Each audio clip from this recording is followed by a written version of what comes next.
Матуля, а што ты шыеш? О, гэта спецыяльны мяшочак для благавешчанскай солі. А што гэта за соль гэткая? Гэта такая соль, якая ўсіх леча ад розных хвароб, а жыллё аберагае ад зла. Вельмі цікава. Так.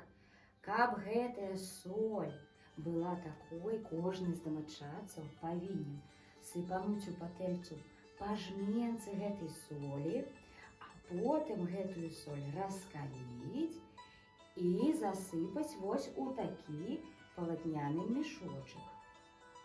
А чаму гэту соль называюць благавешчанскай? Таму што ёсць такое свята Благавешчанне Пресвятой Багародзіцы. І якраз у гэтае свята ў ноч гэтую соль і гатуюць. А калі ж гэта соль будзе не патрэбна? О, дык тады на благавешчанне гэтую соль праз год спальвалі. Таму лічылі, што разам з ёй уходзяць усе беды, усе хваробы.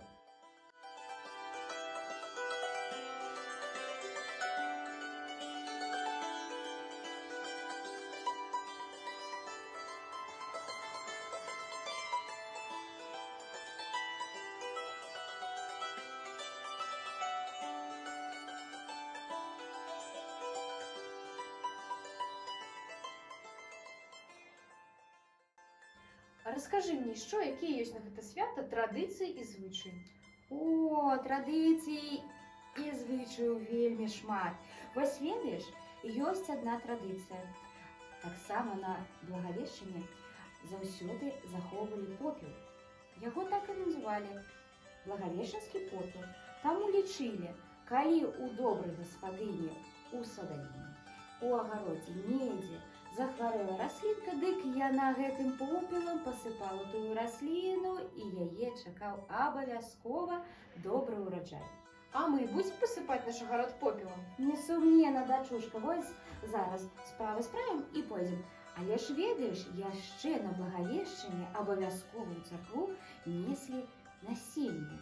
Лічылася, што яно таксама аберагае ўсю агародніну ад нечага страшнога.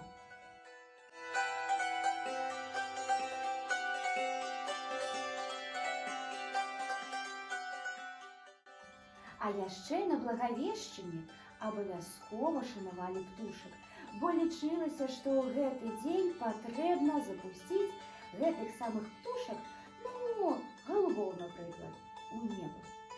Таксама існавалі спецыяльныя лаўцы, якія гэтых птушак спачатку лавілі, а пасля іх прадавалі тым, хто хоча выканаць гэты абрад.